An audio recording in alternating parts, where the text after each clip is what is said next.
আসসালামু আলাইকুম, আশা করি আপনারা সবাই ভালো আছেন। নতুন আর একটা ভিডিও নিয়ে চলে আসলাম। এখন সন্ধ্যা। আমার শাশুড়ি আম্মুর হাঁস দেখাবো আপনাদের। দর্শক দেখেন হাঁসগুলা কত সুন্দর খাইতেছে। এখন সন্ধ্যার সময়, সন্ধ্যায় খাওয়া দাওয়া করে হাঁসগুলো সব যার যার ঘরে চলে যাবে।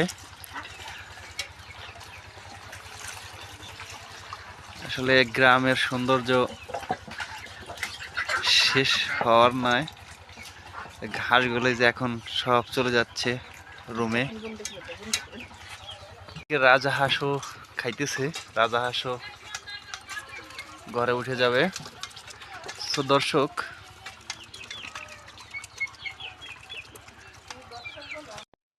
গাইস, আম্মুর অনেক হাঁস মুরগি, আর হাঁস মুরগি দেখতে অনেক ভালো লাগে। প্রতিনিয়ত এই ধরনের ভিডিও দেখতে চাইলে আমার এই চ্যানেলটি সাবস্ক্রাইব করবেন। আর যারা ফেসবুক থেকে দেখছেন তারা পেজটি ফলো দিয়ে পাশে থাকবেন, কমেন্ট করবেন, শেয়ার করবেন, লাইক করবেন। আজকের মতো এখানেই বিদায় নিচ্ছি। অন্য কোথাও আবার দেখা হবে ইনশাল্লাহ। সবাইকে আবারও ধন্যবাদ জানিয়ে আমার ভিডিওটি শেষ করছি। আসসালামু আলাইকুম ওয়া রাহমাতুল্লাহ।